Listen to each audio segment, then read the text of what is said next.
தமிழ்நாட்டில் 110 டிகிரி ஃபாரன்ஹீட்டை வெயில் நெருங்கும் நிலையில் எந்தெந்த மாவட்ட மக்கள் எச்சரிக்கையாக இருக்க வேண்டும் என்பதை விளக்குகிறார் கார்கே.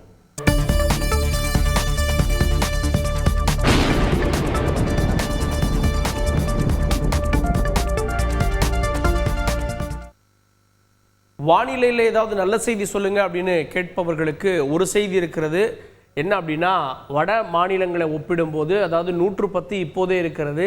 அப்படியே தமிழகத்தில் கொஞ்சம் குறைவு, 2-3 டிகிரி குறைவு. ஆனால் வந்திருக்கக்கூடிய புள்ளி விவரம் என்ன அப்படின்னா, ஈரோட்டில் 109 டிகிரி வரை நேற்றைய தினம் 109 டிகிரி ஃபாரன்ஹீட் வரை வெப்பம் பதிவானது அப்படின்னு. இன்று 110 டிகிரியை தொடும். 100 தொட்டாலே நம்மளால் தாங்க முடியாது. 110 நோக்கி சென்று கொண்டிருக்கிறது. தொடர்ச்சியாக இந்த வெப்பம் இருப்பதால் வெப்ப அலை ஏற்படுகிறது.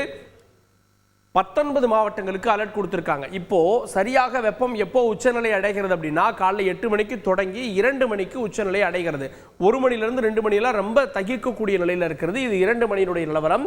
2 மணிக்கு தமிழ்நாட்டில் எந்தெந்த மாவட்டங்களில் வெப்பம் அதிகமாக இருக்கிறது அப்படின்னா, பாருங்க, திருச்சியில் தொடங்குகிறது. அதாவது திருச்சியில் 106ஆக அதிகரிக்கிறது. திருச்சி, கரூர், அவ்வாறாக அப்படியே நாமக்கல், ஈரோடு, எடப்பாடி பார்க்குறீங்க, சேலம், மேட்டூர், ஆத்தூர் போன்ற மாவட்டங்களை பார்க்குறீங்க, துறையூர், பெரம்பலூர் போன்ற பகுதிகள். இன்னும் கொஞ்சம் மேலே அப்படின்னா தருமபுரியில் 104, உள் மாவட்டங்களில் அப்படியே போனீங்க அப்படின்னா அந்தியூர் போன்ற இடங்களில், சத்தியமங்கலம் போன்ற இடங்கள்லாம் 106ஆக இருக்கிறது. ஸோ இப்போதைக்கு பதிவாகி இருப்பது 106லிருந்து 107ஆக இருக்கிறது. அது கொஞ்சம் முன்ன பின்ன மாறக்கூடும். 107 அப்படின்றப்போ 108, 109 வரை செல்வதற்கான வாய்ப்பு இருக்கிறது. 110 டிகிரி பதிவானாலும் ஆச்சரியப்படுவதற்கு இல்லை. சரி, எங்கெல்லாம் வெப்பத்தினுடைய தீவிரத்தன்மை இருக்கும் அப்படின்னா, வட உள் மாவட்டங்கள். ஸோ வடக்கில் இருக்கக்கூடிய உள் மாவட்டங்கள் எல்லாம் வெப்பத்தினுடைய தாக்கம், வெப்ப அலையினுடைய தாக்கம் இருக்கும் அப்படின்றாங்க. காரணம் என்னன்னா, கடற்கரையை ஒட்டி இந்த மாவட்டங்கள் இல்லை அப்படின்றதும், மேற்கு தொடர்ச்சி மலைக்கு அடுத்து காற்று வராது அப்படின்ற காரணத்தாலும் 2 பக்கமும் இந்த மாவட்டங்களுக்கு பெரிய அளவில் வெப்பம் வருகிறது அப்படின்றதான் குறிப்பிடத்தக்க விஷயம். இங்கிருந்தும் காத்து வரல, அந்த சைடு இருந்தும் காத்து வரல. அதன் காரணமாக இங்கே வெப்பநிலை அதிகமாகவே தெரியும். எந்தெந்த மாவட்டங்கள் அப்படின்னு நம்ம பார்த்துடலாம். வட உள் மாவட்டங்களில் உங்கள் மாவட்டம் இருந்ததுன்னா ஜாக்கிரதை. காஞ்சிபுரம் பக்கத்திலே வெயில் அதிகமாக அடிக்க தொடங்குகிறது. சென்னை கொஞ்சம் பரவாயில்ல அப்படின்னு சொல்லலாம். காஞ்சிபுரம், திருவண்ணாமலை, வேலூரில் தொடங்கி கிருஷ்ணகிரி, அதே போல் பாருங்கள் சேலம், ஈரோடு, கோவையில் பாருங்கள் 102 டிகிரியாக இருக்கிறது. கோவையும் கடும் போட்டியை கொடுத்து வருகிறது வெப்பநிலையில். ஈரோட்டில் 106, கரூர், திருச்சிராப்பள்ளி, திண்டுக்கல் வரையில் இந்த வெயில் இருக்கிறது. திண்டுக்கல், மதுரை. ஆனால் பாருங்க, அவங்க வட உள் மாவட்டம். நாங்கள் திருநெல்வேலியினுடைய வெப்பநிலை என்ன? 106. ஈரோட்டுக்கு போட்டியாக இன்று திருநெல்வேலியும் போட்டியை கொடுத்து கொண்டிருக்கிறது. வெப்பநிலையில் 106ஆக இருக்கிறது.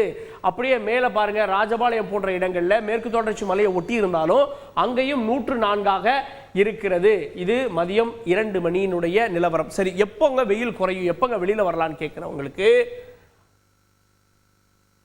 5 மணி நிலவரம் ஆறுதலாக இருக்கலாம். 5 மணிக்கு தான் வெப்பநிலை குறைய தொடங்கும். அதன் பிறகு 6 மணிக்கு வெளியில் வரலாம். 6 மணிக்கெல்லாம் பார்த்தீங்க அப்படின்னா ஓரளவு இயல்பு நிலையை நோக்கி திரும்பி கொண்டிருக்கிறது.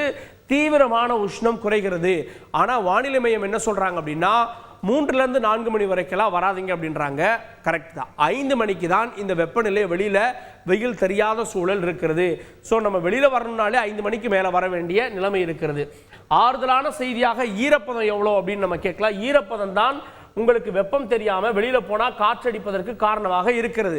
ஈரப்பதம் எவ்வளவு இருக்கிறதுன்றதை பார்த்துடலாம். கடற்கரை ஓரங்களில் இருக்கக்கூடிய மாவட்டங்கள் பாருங்கள், கடல்ல இருந்து போயிடலாம். கடலில் 79% இருக்கக்கூடிய ஈரப்பதமானது சென்னையில் 58% இருக்கிறது. இந்த உள் மாவட்டங்களை நம்ம குறிப்பிடுறோம். ஏன் உள் மாவட்டங்களில் வெப்பநிலை ஏற்படுகிறதுனா ஈரப்பதம் இருக்காது. பாருங்க, ஈரப்பதம் உள் மாவட்டங்களுக்கு செல்ல செல்ல வேலூர்ல 22% தான் காற்றுல ஈரப்பதம் இருக்கிறது. அதனால அடிக்கக்கூடிய காற்று வெப்ப காற்றாக இருக்கும்.